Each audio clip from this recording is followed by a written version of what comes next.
নতুন একটা ভিডিওতে আলোচনা করা হবে প্রশ্ন উত্তর।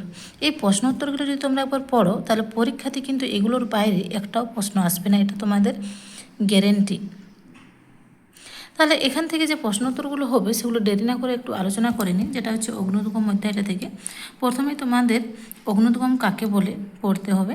তাহলে এটা কাকে বলে? ভূ অভ্যন্তরের গলিত সান্দ্র ম্যাগমা, গ্যাস, জলীয় বাষ্প কোনো ফাটল বা গহ্বরের মধ্য দিয়ে বিস্ফোরণ সহ প্রচণ্ড জোরে অথবা ধীর শান্তভাবে ভূপৃষ্ঠে বেরিয়ে আসার প্রক্রিয়া হলো অগ্ন্যুৎগম। অগ্ন্যুৎগমের প্রক্রিয়া অগ্ন্যুৎপাত, সেই অগ্ন্যুৎপাতের উৎসগুলোকে বলা হয় আগ্নেয়গিরি। এই যে অগ্ন্যুৎপাত, এটাকে আগ্নেয় পর্বত বা সঞ্চয়জাত পর্বত বলা হয়। প্রশ্ন হতে পারে আগ্নেয় পর্বতকে সঞ্চয়জাত পর্বত বলা হয় কেন? কারণ আগ্নেয় পর্বত সঞ্চয়ের ফলে সৃষ্টি হয়। এখানে যে আগ্নেয়গিরির বা অগ্ন্যুৎপাতের সময় যে আগ্নেয় পদার্থগুলা ফাটলের মধ্য দিয়ে বেরিয়ে আসে এবং চারিদিকে জমা হয়, সেগুলি শঙ্কু আকৃতির পর্বতে ধারণ করে, যে কারণে এটাকে সঞ্চয়জাত পর্বত বলা হয়, সঞ্চয়ের ফলে সৃষ্টি হয় বলে। এরপর কিছুগুলো তোমাদের যেটা আগ্নেয়গিরির উদাহরণ জানতে হবে। এটা তোমরা পরও পেয়ে যাবে। এরপর তোমাদেরকে এখানে দেখো, যেটা অগ্ন্যুৎগম বলা হয়েছিল তখন বলা হয়েছিল সশব্দে অথবা প্রচণ্ড জোরে অথবা ধীরে। তো দুরকমই হতে পারে। যেটা হচ্ছে যে এখানে একটা বলা আছে যে শান্তভাবে অগ্ন্যুৎগম যখন ঘটতে দেখা যায় তখন সেটাকে বিদার অগ্ন্যুৎগম বলা হয়। কি বলা হয়? বিদার অগ্ন্যুৎগম। যখন কোনো বিস্ফোরণ ছাড়া শান্তভাবে অগ্ন্যুৎগম ঘটতে দেখা যায় তখন তাকে বিদার অগ্ন্যুৎগম বলা হয়। আর এই সম্পূর্ণ প্রসেসটা একটা হচ্ছে ভূগাঠনিক প্রক্রিয়া। অগ্ন্যুৎপাতের ফলে বেশ কিছু ভূমিরূপ সৃষ্টি হয়, তাই অগ্ন্যুৎগম এক প্রকার ভূগাঠনিক প্রক্রিয়া। তাহলে ভূগাঠনিক প্রক্রিয়া কাকে বলা হয়? যে প্রক্রিয়ার মাধ্যমে কিছু নতুন ভূমিরূপ সৃষ্টি হয় তাকে ভূগাঠনিক প্রক্রিয়া বলা হয়। উদাহরণ হিসাবে বলা যেতে পারে যে অগ্ন্যুৎপাত। এরপরে এখানে অগ্ন্যুৎপাতের যে শ্রেণীবিভাগটা, সেই শ্রেণীবিভাগটা রয়েছে।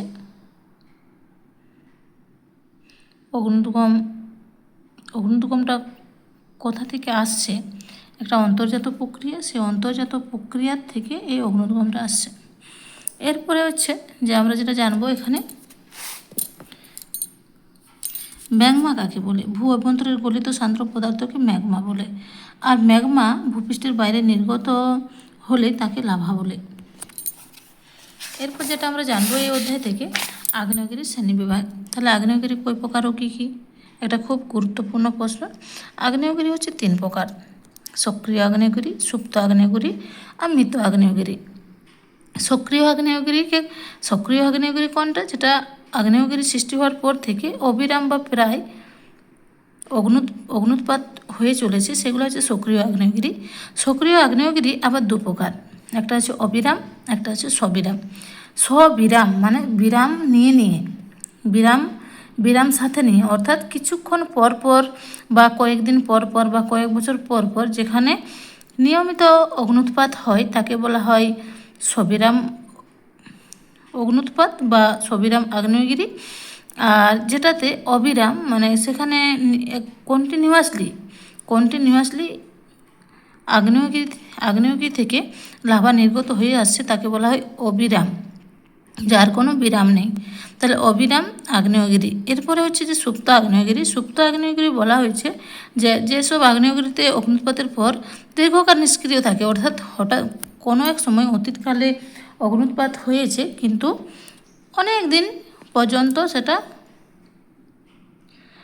একটা শান্তভাবে রয়েছে, সেগুলোকে বলা হয় সুপ্ত আগ্নেয়গিরি। এই সুপ্ত আগ্নেয়গিরি হঠাৎ করে পরে অগ্ন্যুৎপাত হওয়ার সম্ভাবনা থাকে। এরপর হচ্ছে মৃত আগ্নেয়গিরি, যেগুলো অতীতকালে হয়েছে এবং ভবিষ্যতে হওয়ার কোনো সম্ভাবনা নেই, তাকে বলা হয় মৃত আগ্নেয়গিরি।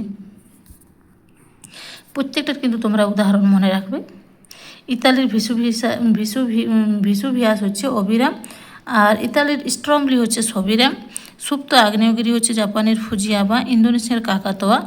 মৃত আগ্নেয়গিরি হচ্ছে মায়ানমারের পোপো, মেক্সিকোর পারকুটিন। এগুলো হচ্ছে মৃত আগ্নেয়গিরি।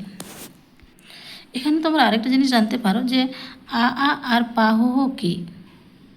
দেখো এটা অনেক সময় পার্থক্য আকারে দিতে পারে, বা 1 নম্বর বা 2 নম্বর যদি পার্থক্য দিতে পারে, বা টিকা আকারে যে পাহহ কি। দেখো এটা হচ্ছে এক ধরনের আগ্নেয়গিরি, এগুলোকে স্থানীয় ভাষায় এরকম নামকরণ করা হয়েছে। দুটোর মধ্যে বেশ কিছু পার্থক্য রয়েছে। বলছে যখন আমরা আ উচ্চারণ করব, বা যে নামটা দেওয়া হয়েছে সেটা হাওয়াই দ্বীপের, যে হাওয়াই দ্বীপের ভাষায় এটার নাম হয়েছে এই লাভা দ্রুত খুব বেশি দূর প্রবাহিত হয় না, অর্থাৎ একটুকু চেটচেটে টাইপ। এটা কি হচ্ছে, গাঢ় হচ্ছে, সান্দ্র হচ্ছে, লাভা নির্গত হয়। গাঢ় আর সান্দ্র মানে একটু পুরু, এটা তাড়াতাড়ি দ্রুত বেশি দূর প্রবাহিত হতে পারে না। আর পাহহ যেটা, সেটা দেখো পাতলা পাতলা লাভা, আর বেরিয়ে নিয়ে বহুদূর প্রবাহিত হয়। তাহলে এই যে এটা আর পাহ, এটা অবশ্যই একবার তোমরা দেখে নেবে।